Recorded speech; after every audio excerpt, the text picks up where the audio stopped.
Hey, how's it going? Dave 2D here. So CES day one, I got to check out a couple events. Now, before I get into that stuff, I need to talk about the image quality of what you're looking at.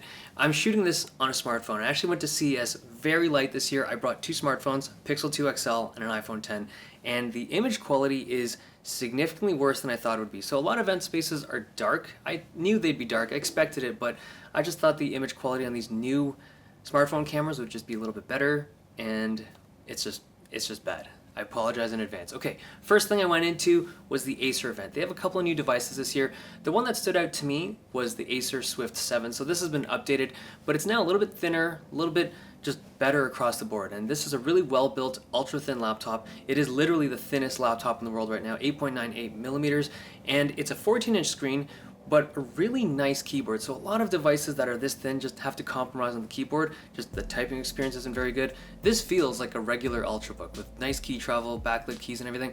The thing that's a little bit weird about this keyboard is the backspace key. So if you look up the top here, the delete is right beside the backspace. So if you're not used to the keyboard, it might be a little bit weird.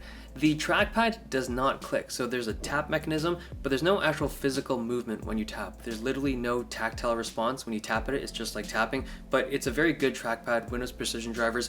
The whole laptop though is surprisingly expensive. This was $1,700, and the market for this thing has got to be really niche, but if you're looking for something that's really thin and you want something that's literally the thinnest laptop in the world right now, this is it.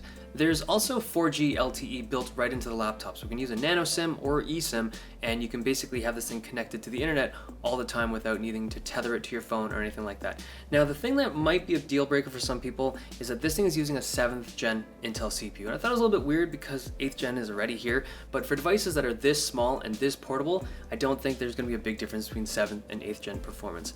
Now, another thing that I saw was the new Acer Nitro 5, and what makes this thing special is it's running an AMD CPU, the Ryzen 5, and an upcoming AMD GPU. Now, the actual GPU is undetermined, but it's going to give performance similar to the GTX 1050 or the 1050 Ti, so that kind of budget gaming laptop range. They had other things like the Chromebook. They have this blue Chromebook with USB-C port, which is kind of cool if you're into that stuff, but that's basically the gist of the Acer event. So another thing I went to was the Samsung event, and they had this huge TV that they call the Wall. And what makes this one special, well, it's 8K, micro LED, it looks incredible. A lot of like the OLED and QLED TVs just look really good, but this one was probably the nicest one I've ever seen.